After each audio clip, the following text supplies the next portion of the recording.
Cricket की कुछ latest update लेकर एक बार फिर हम आपके सामने हाजिर हैं। चैनल पर यदि आप पहली बार विजिट कर रहे हैं तो चैनल को सब्सक्राइब करना ना भूलें। बात की जाए फर्स्ट अपडेट की, तो फर्स्ट अपडेट जो आ रही है वो इरफान पठान के एक स्टेटमेंट की है। इरफान पठान ने कुछ समय पहले हार्दिक पांड्या की बुराई की थी, स्पेशली जब आईपीएल चल रहा था उस समय उन्होंने हार्दिक पांड्या की अच्छी खासी खिंचाई की थी। इस पर उन्होंने अब एक बड़ा स्टेटमेंट दिया है। इरफान पठान का कहना है कि जिस समय आईपीएल चल रहा था और हार्दिक पांड्या जैसा एक बड़ा प्लेयर का इस तरीके का परफॉर्मेंस था तो बुराई करना लाजमी था, क्योंकि जिस तरीके से वो परफॉर्मेंस कर रहे थे, न तो उनकी बॉलिंग, न बैटिंग, न ही कप्तानी में कुछ जोर दिख रहा था। जिस तरीके के हार्दिक पांड्या प्लेयर हैं, उनसे इस प्रकार के प्रदर्शन की कभी कोई इच्छा नहीं रखेगा कि इस तरीके का वो परफॉर्मेंस करेंगे, इसीलिए मैंने उनकी बुराई की थी। लेकिन एक बड़ा प्लेयर होता है, वो बहुत जल्दी इन बातों से सबक लेकर अपने परफॉर्मेंस को सुधारता है। और आपने देखा होगा किस तरीके से हार्दिक पांड्या ने अपने परफॉर्मेंस में इतनी तेज़ी से ग्रोथ करा, और इसी का परिणाम है कि टीम इंडिया ने T20 वर्ल्ड कप जीता, या कहें कि एक तरीके से हार्दिक पांड्या ने ही टीम इंडिया को T20 वर्ल्ड कप जिताया है। वाकई में एक तरीके से इरफान पठान का कहना सही भी है, क्योंकि जिस तरीके से हार्दिक पांड्या ने आफ्टर आईपीएल, इतना बुरा आईपीएल होने के बाद जिस तरीके की उन्होंने एक इनिंग खेली है, या कहें कि पूरा एक वर्ल्ड कप खेला है, वो बड़े काबिल तारीफ है। याद कीजिए T20 वर्ल्ड कप का फाइनल, एक समय लग रहा था कि टीम इंडिया मैच हार जाएगी, लेकिन पहले उन्होंने क्लासन को आउट करा और फिर आखिरी ओवर में मिलर को आउट करा, और ये दोनों प्लेयर ऐसे थे जो टीम इंडिया से यह मैच दूर ले जा सकते थे। इस प्रकार कहीं ना कहीं हार्दिक पांड्या का इस वर्ल्ड कप जिताने में बड़ा अहम रोल रहा। इस बारे में आपके क्या कमेंट्स हैं, हमें कमेंट्स बॉक्स में जरूर बताएं। अगली अपडेट की बात की जाए तो अगली अपडेट जो आ रही है वो आ रही है रवि शास्त्री की। रवि शास्त्री ने आईसीसी को एक सुझाव दिया है।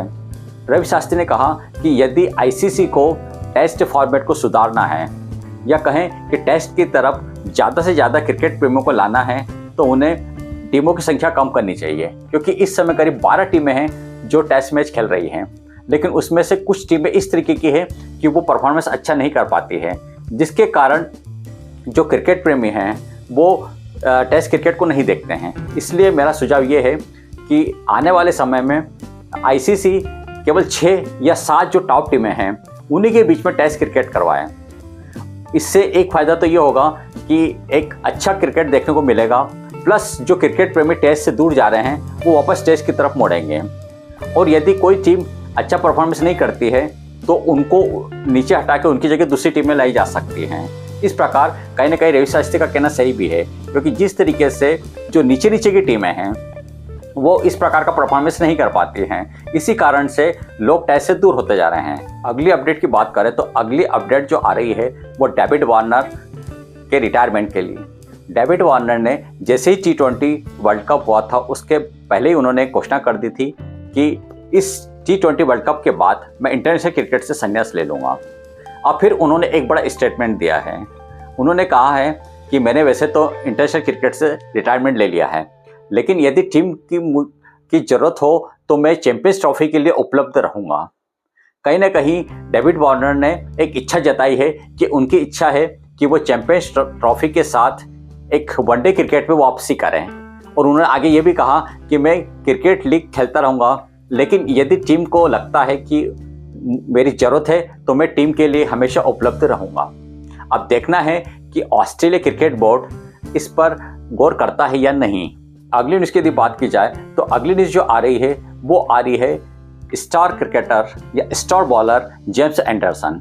जेम्स एंडरसन जो कि एक बहुत बड़े इंग्लैंड के मेन बॉलर माने जाते हैं, उनका आखिरी टेस्ट मैच होने वाला है।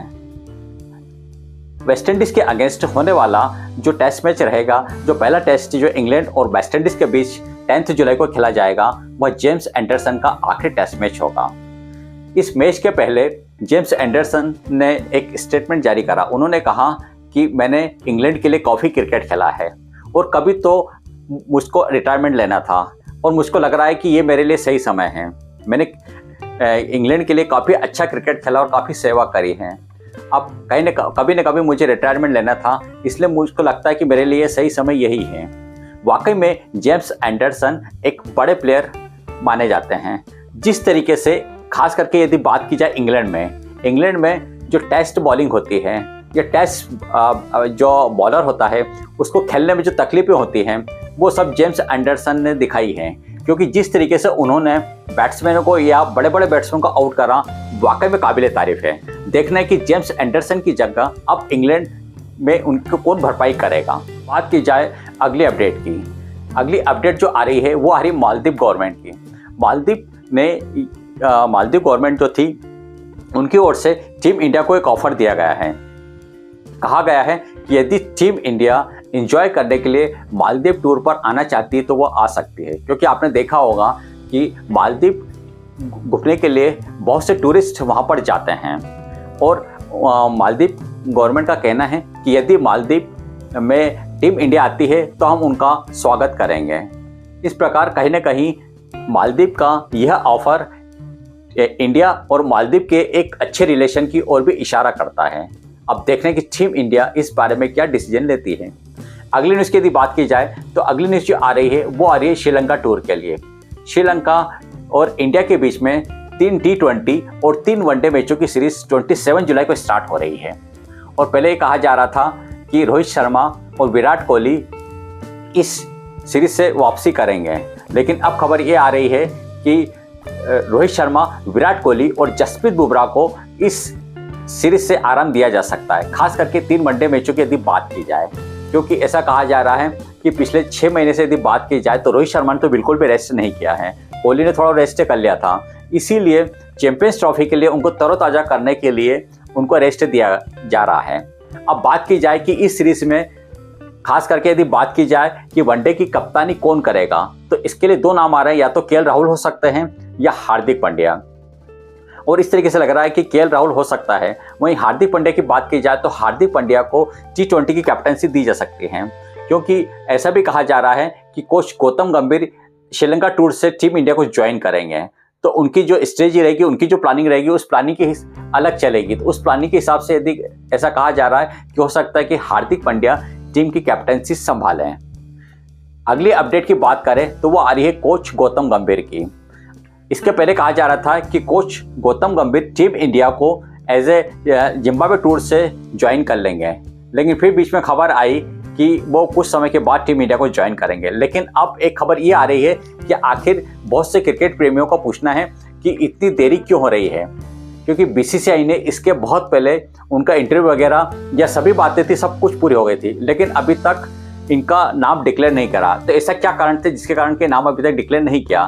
तो अब एक इसका बड़ा कारण आ रहा है कि कुछ सैलरी इशू है, जिसके कारण गौतम गंभीर और जो बीसीसीआई है उनके बीच में भी बातचीत चल रही है, और हो सकता है कि वो बातचीत 1-2 दिन में सॉल्व हो जाए और बीसीसीआई जल्दी ही उनके नाम का ऐलान कर दे।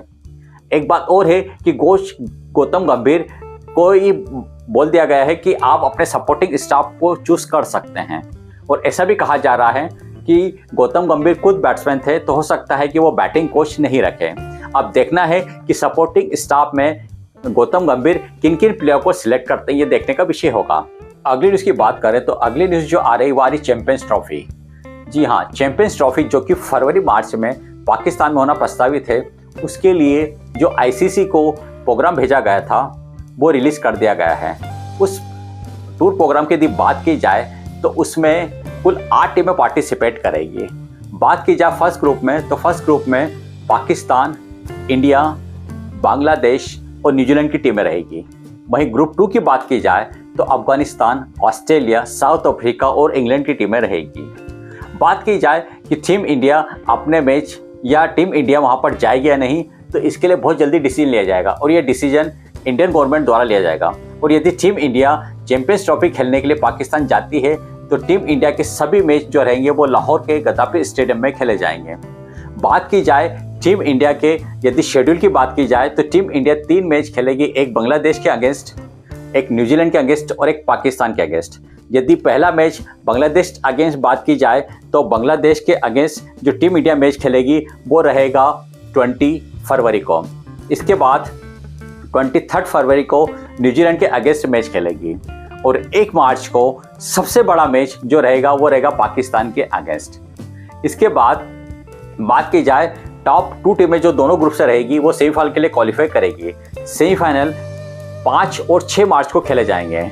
वहीं मेगा फाइनल की बात की जाए तो मेगा फाइनल 9 मार्च को खेला जाएगा। अब बात सबसे बड़ी यही हो रही है कि टीम इंडिया पाकिस्तान का टूर करेगी या नहीं। ये सबसे बड़ा क्वेश्चन इस समय चारों ओर उठ रहा है और इसके लिए इंडियन गवर्नमेंट बहुत जल्दी डिसीजन लेने वाली है। अगली अपडेट की बात की जाए तो अगली अपडेट जो आ रही है वो आ रही अभिषेक शर्मा के लिए। अभिषेक शर्मा के लिए कहा जा रहा है कि यह चिंगारी है जो ज्वाला बन गई है।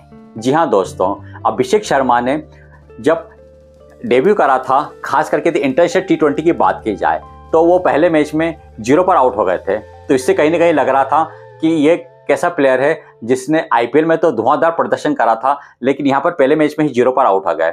इस पर जब अभिषेक शर्मा से पूछा गया तो उन्होंने कहा कि जब मैं पहले मैच में 0 पर आउट हुआ था तो मुझे बहुत दर्द हो रहा था और कहीं ना कहीं ये दर्द ही ज्वाला बना और इसी का रिजल्ट है कि मैंने सेकंड इनिंग में एक धुआंधार और एक सोच समझकर बैटिंग की थी। इसी का परिणाम है कि मैंने एक शानदार शतक मारा है। वहीं बात की जाए इसी इनिंग्स की तो इस इनिंग के ऊपर युवराज सिंह का भी एक बड़ा स्टेटमेंट आया है। युवराज सिंह का कहना है कि निसंदेह अभिषेक शर्मा जिस टाइप की बैटिंग और बॉलिंग करते हैं उसमें कहीं ना कहीं मेरी झलक दिखती है। और जब पहली इनिंग्स में वो या पहले T20 में वो 0 पर आउट हुए थे तो मुझे कोई शक नहीं हुआ था कि ये बड़ा प्लेयर है, कभी भी फॉर्म में आ सकता है और उन्होंने सेकंड T20 में कहीं ना कहीं अपने फॉर्म को दिखाई दिया है। वाकई में अभिषेक शर्मा जिस तरीके की बैटिंग करते हैं वो लगता है कि वाकई में वो T20 के ही प्लेयर हैं। अब यदि बात की जाए इस सीरीज़ की तो इस सीरीज़ में दोनों टीमें 1-1 मैच से बराबर है। तीसरा मैच 10 जुलाई को खेला जाएगा। इस मैच के लिए 3 जो स्टार प्लेयर हैं उनकी वापसी हो रही है, जो इस समय या कुछ समय पहले वर्ल्ड कप खेलने गए थे वो उन्होंने टीम को ज्वाइन कर लिया है।